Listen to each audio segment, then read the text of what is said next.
نو هغه چې داسې ستن داسې راوایسته وړغونې او داسې وویشته او چې ویویشته په هوا کې پکې تار واچولو نو واقعي ډېر لوی کرتب و که نه یار تاسو کوی شی ده خو پکې دغسې نه شو چې دې مروردان ختي وو لیکن هغه پکې تار دغسې په هوا کې واچولو ډېر ګران کار دی که نه نو هارون الرشید رحمت الله علیه وی چې او واقعي ډېر غټ کرتب یې وکړو عجیب و غریب فیصله یې وکړه تاسو عقل به ټیک شي نو هارون الرشید عجیبه فیصله وکړه ویل میز ته ګوري په مخه میز باندې نظر جمع وکړي او میز دا یو په اوچتېدل شروع شي خلک ورته ګوري میز په یو اوچته شي ځان نو حضرت پوه شو چې دی خو دا خلک خو ګمراه کېږي نو حضرت وی دا خو زم کوی شم نو خلکو وی حضرت ته وی څنګه کوي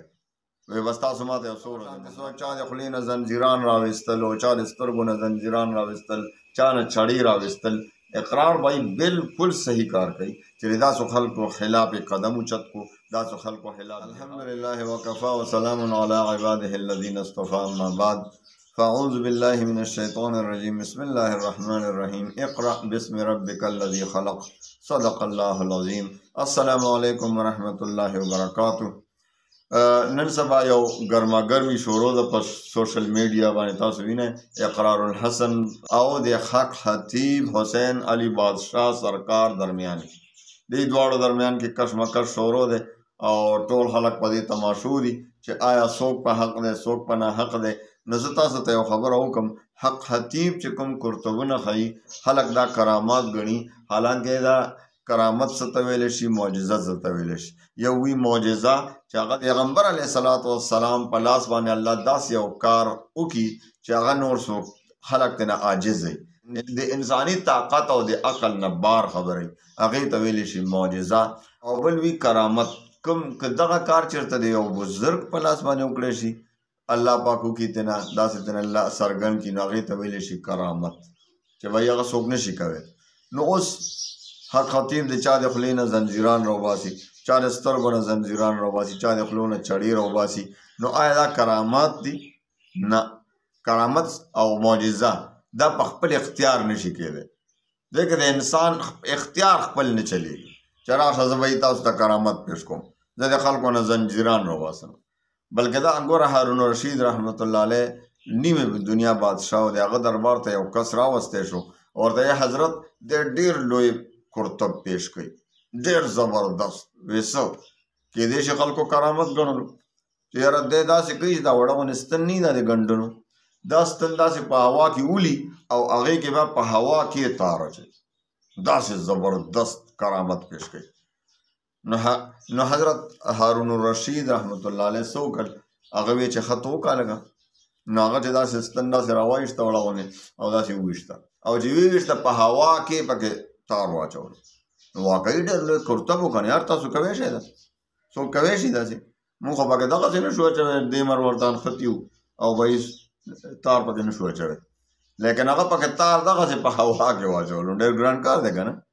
عقل نه خلاف خبره ده خو لیکن دې ته کرامت نشي ویلی دې ته کرتب ویلی شي او دې ته شعبده بازي ویلی شي نو هارون الرشید رحمت الله علیه وی چې او واقعي ډېر غټ کرتب یې وکړو عجیب و غریب فیصله یې وکړه هارون الرشید تاسو عقل به ایله سمجھ ته ومه دا خبره ایله راشي تاسو عقل به ټیک شي نو هارون الرشید عجیبه فیصله وکوي 10 درهم یې ورته انعام کې ورکړی او 10 کوړې سزا درکړی نو خلک هم حیران شول چې حضرت یو طرف ته سزا او بل طرف ته انعام نو حضرت هارون الرشید وی انعام مې ځکه ورکو چې دومره محنت یې کړی دی دومره غټ کرتب یې پیش کو لیکن 10 کوړې مې ځکه ورکې سزا چې د دومره وخت ضایع کړی دی په دې باندې د څومره وخت ضایع کړی عقلمند سړی دی پکار دا چې دا عقل د په دین کې استعمال کړی په نور څه خاص کارونو کې استعمال کړی نو دی له بله په ستن تار باندې ټول وخت ضایع کړو دی اوس اول په دې وخت ضایع کړو زده کېدو باندې ځکه زده کړه هم پکار ده بغیر دغسې خو نه کېږي د په دې زده کړه په دې باندې دا کرتب زده کول چې دی په هغې کې څومره وخت ضایع کړی دی اوس چې دی نو وخت ضایع کوي ګرځي دا کرتب خلکو ته ښیي نو ځکه 10 کوړې سزا ورته مې مقرر کړه نو دا کرتبونه دي دا شعبده بازي ده دې ته کرامت نشي ویلی کرامت او معجزه څوک په خپل اختیار نشي پیش کوی نو که حق خطیب زنځیران روباسي دا ګوره ټول یو مسمریزم دی حکیم الامت مولانا تانوی رحمت الله علیه دربار ته کسان رالل خلک رالل وی حضرت یو کس راغلی دی او ډېر زبردست کرامت پیش کوي وی څنګه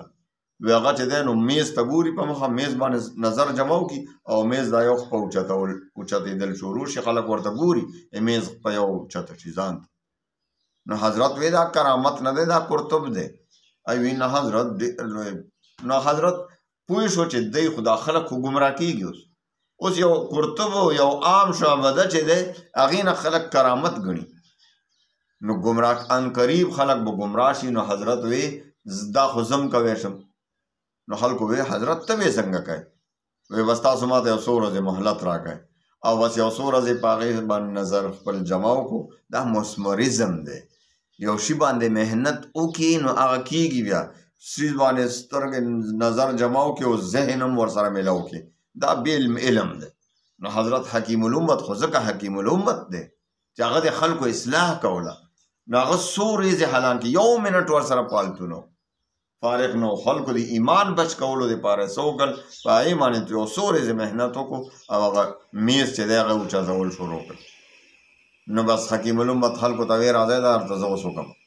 نو بس چې وی کتل خلکو ورته کتل حکیم الامت پې دا نظر وغورځولو او هغه میز اوچت شو یو خوا نو خلک یې پوه کړل چې ګورئ خلک حیران شول خلکو ته وی دا قرطبونه دي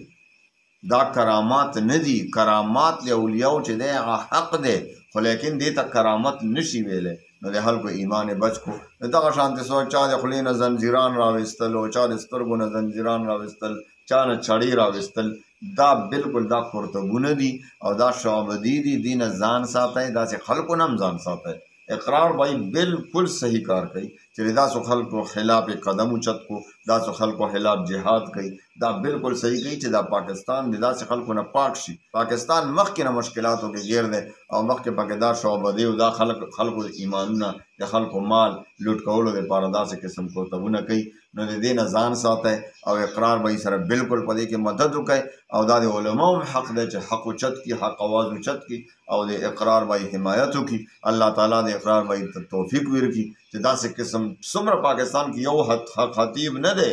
یو دا سرکار نه دی بلا خلک دي او بیا لیبل یې ورکړی د ختم نبوت د ختم نبوت خو الحمدلله مونږه الحمدلله څوکیداران یو او همیشه به یو تر اخري سلګۍ پورې نو داسې قسم څیزونو نه ځان ساتئ نو الله پاک دې مونږ ته توفیق راکړي چې مونږ هم اقرار وایي سره په دې کې حمایت وکړو په دې کې مدد وکړو څه قسم تعاون یې هغه ورسره وکړو منډه ترړه ورسره وکړو او الله پاک دې داسې قسم خلکو نه پاکستان صفا کړي الله مو خوشحاله ساته الله باندې دنیا او د آخرت د غمونو تکلیفونو مصیبتونو نه وساته دنیا ته مونږ الله دې دپاره نه رالیږلي بلکې مونږ دې دپاره الله د الله د عبادت دپاره نو الله دې مونږ ته توفیق راکړي وآخر دعوانا ان الحمدلله